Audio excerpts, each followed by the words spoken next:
Jerry here again. Thank you for the opportunity to come into your home and show you how I live with IBM in mind. If you find this video series helpful, informative, or just a little entertaining, please hit the thumbs up and subscribe buttons on your YouTube screen. When you've been diagnosed with an incurable and degenerative muscle disease like Inclusion Body Myositis, better known as IBM, some small, simple home adaptations you make can be a home run in your daily life. In this episode, I'd like to cover a few small items probably not worthy as individual video topics. I call them my IBM Smalls. Some are rather simple and inexpensive, and some are just a little bit more involved at a higher cost. When my muscles degraded and resulted in an IBM FRS score in the single digits, every little thing I previously changed made a significant difference in offering some successes and safety in my everyday IBM living. I will also give you some cost and sourcing information for most of these items. Let's start in the living room that you've seen so many times in my previous episodes. Did anyone notice the protection that we installed on the sharp brick edge on the raised fireplace hearth? This edging was originally installed to protect my grandchildren who were in their early stages of walking. But this edging protected me from serious injury when I took an IBM fall a couple of years ago and hit my head on the rubber edge rather than on a sharp and hard brick edge. A small investment that may already have saved a more serious injury or even my life.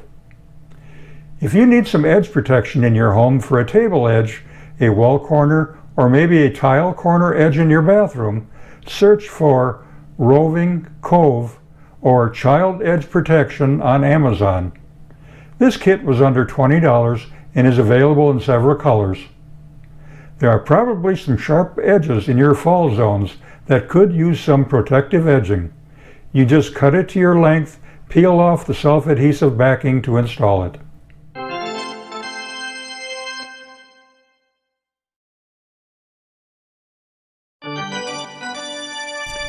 You may have noticed my recliner table has changed.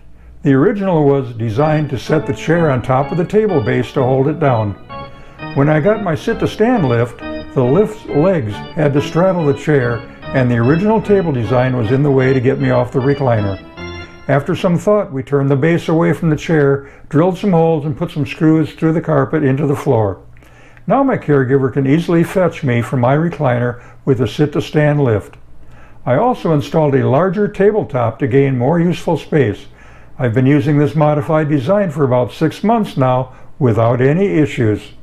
By the way, I mounted my recently acquired vertical lift recliner chair back on my riser again for some extra height, and it helped some. But my transfers from lift chair to power chair near the fireplace hearth are still pretty iffy and continues to make the edge protection on the fireplace hearth a valued precaution.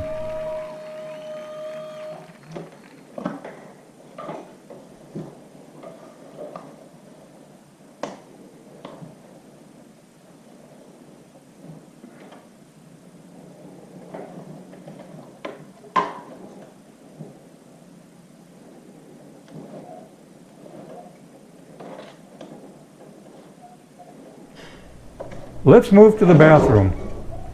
As a simple task of washing my hands became difficult for me a couple of years ago, to assist me and my caregiver, I purchased a battery-powered liquid soap dispenser and placed it where the sensor can be reached to activate it. As my arms weakened, I moved the dispenser closer and closer to the front of the sink base. This one was made by Simple Human, and I purchased it from Amazon. There are several dispensers offered on Amazon, eBay, in Bed Bath & Beyond stores, and other home furnishing outlets. A used overhead Voyager 4 hoist made by BHM was purchased just after my bathroom renovation 7 years ago. I have enough space to park my power chair between the shower and toilet so I can be hoisted either to the toilet or to the shower area when I become totally non-weight bearing.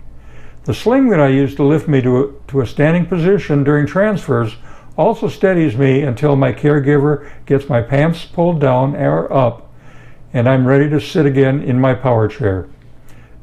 The same sling is used to steady me from my power chair to the shower chair.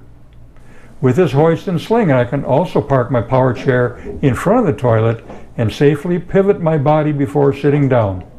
In the future, a simple change to a whole body lift sling available for less than $80 will have to assist in my transfers.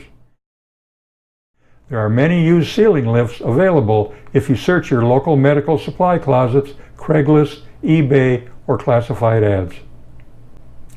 Did you notice the automotive part in my shower? It's a water barrier that keeps the water in the shower area. When searching for a collapsible shower dam strip, some sources wanted between $60 and $110 for a specific and dedicated piece in the length I needed. What I was really looking for was just a piece of closed cell weather stripping. This piece of self-adhesive trunk weather stripping purchased from an automotive parts store cost me only $12, and I used less than half of the length that came in the bag. This piece has been driven over many times by my power chair since its installation 7 years ago, and it's still doing its intended job. Looking at my sling, you may not find another like it because I modified a toileting sling by cutting off the leg lift extensions and only utilized the upper portion for now. The closest sling to it on the market is one used with a sit-to-stand lift.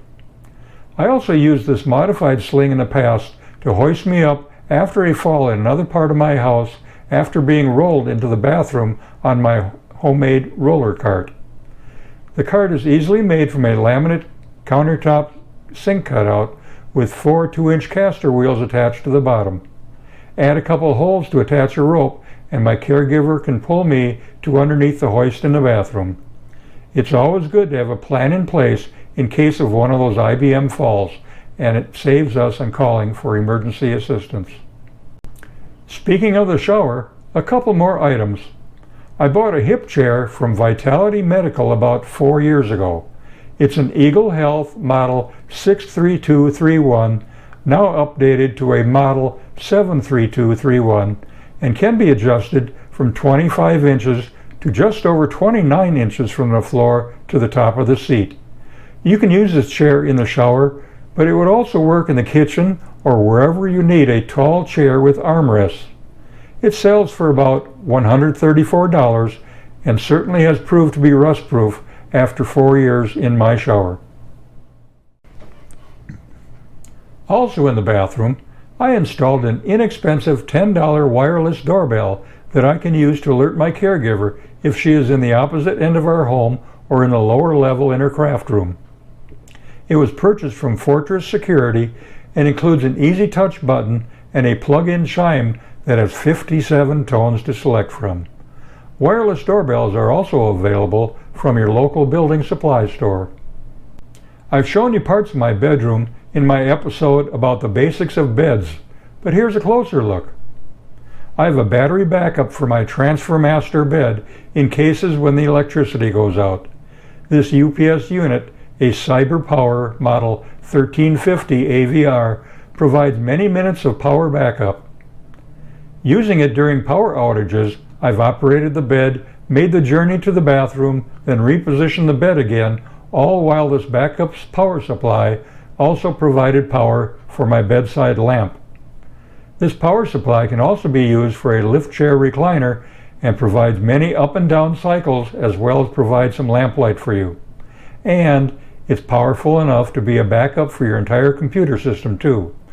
$134 from Amazon, possibly a little larger than actually required, but will provide some additional backup power for those longer power outages. In one of my earlier episodes, I featured my self-designed bed rail shelf that holds my bed controller, lamp switch, power window shade remote control, and a box of tissues. Mounting it to the bed rail was accomplished by installing 2 peak lamps that I purchased from my local Home Depot for under $3. Anyone who has a woodworking friend that can build this bed rail shelf for you, please email me at ibmyositis@gmail.com for a construction drawing. The power window shade is an easy way for my caregiver to shed some light into my bedroom, and also a way for me to darken the room when it's rest time. I purchased this powered blackout shade made by Bali from blinds.com that regularly has 40 to 50% off sales offered if you sign up for their emails. Other name brand shades and blinds are also available from their websites. I've made 2 purchases from blinds.com without any difficulties. Last but not least is that I never wear shoes anymore, and the surface of my sock-covered feet was a slippery interface on the footrest of my power chair. One foot, or sometimes both feet, would slide off the side of the metal footrest when on uneven ground, or sometimes when traveling in our van and a corner was turned.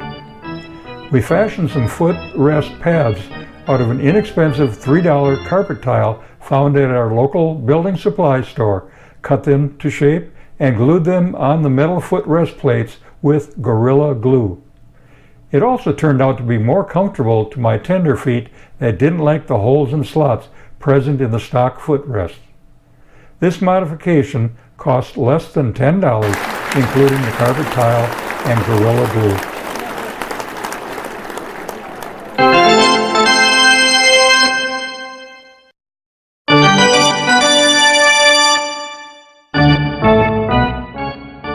These are just a smattering of my Smalls that I use every day.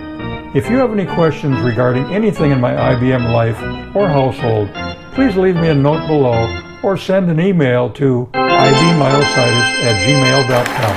I'd love to hear from you. Please also hit the thumbs up button if you like this video and press the subscribe button and bell to get notifications of new IB Myositis videos. If you've already subscribed but do not receive new episode announcements, you may not have pressed the bell when originally subscribing.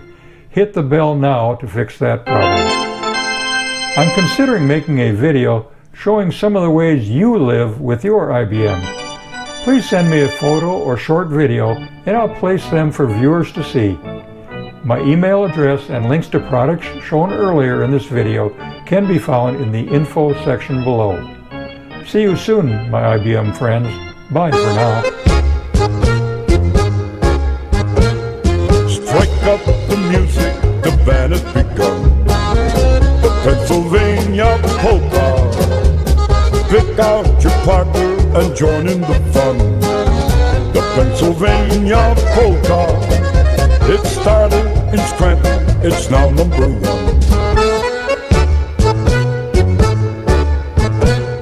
Strike up the music, the band has begun. The Pennsylvania polka. Pick out your partner and join in the fun. The Pennsylvania polka.